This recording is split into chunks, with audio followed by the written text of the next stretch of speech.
Ipagpatuloy po natin ang ating ulat panahon. Lumakas pa po ang bagyong Glenda. Ang update ihahatid ng ating resident meteorologist na si Ginoong Nathaniel Cruz.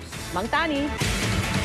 Vicky, dahil nga sa Typhoon Glenda ay itinaas ang signal number 3 dyan sa probinsya ng Catanduanes, Albay at Sorsogon at dyan sa Northern Samar dyan sa Visayas. So yung mga lugar na ito ay makakaranas ng malakas na hangin na pwede na pong kumuha o bumunot ng malalaking puno at sumira ng mga matitibay na bahay.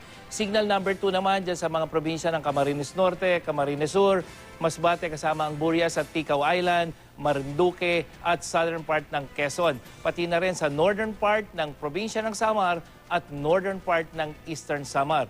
At signal number 2 po, yung hangin yan ay makakabunot din ng medyo malaking puno at kaya ring sumira ng mga bahay. At yung pong signal 2 and 3, doon po sa mga nakatira sa mga baybaying dagat, mag-ingat po sa storm surge. Habang signal number 1 naman dyan sa Romblon, Oriental Mindoro at Occidental Mindoro, Lubang Island, Batangas, Cavite, Laguna, Rizal, Bulacan, Pampanga, Bataan, Zambales, Tarlac, Nueva Ecija, Pangasinan, Southern Aurora, nalalabing bahagi ng Quezon Province kasama ang Pulillo Island at Metro Manila. Gayon din sa nalalabing bahagi ng Eastern Samar at probinsya ng Samar at Northern Leyte kasama ang Biliran Island dyan sa Visayas.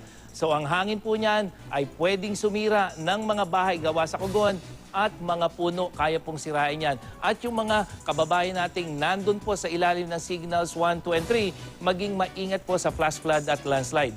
Namataan ng pag-asa ang sentro ng bagyong Glenda sa layong 400 kilometers sa may silangan ng Legazpi City at taglay nito ngayon ang lakas ng hanging 120 kilometers per hour malapit sa gitna at bugsong 150 kilometers per hour.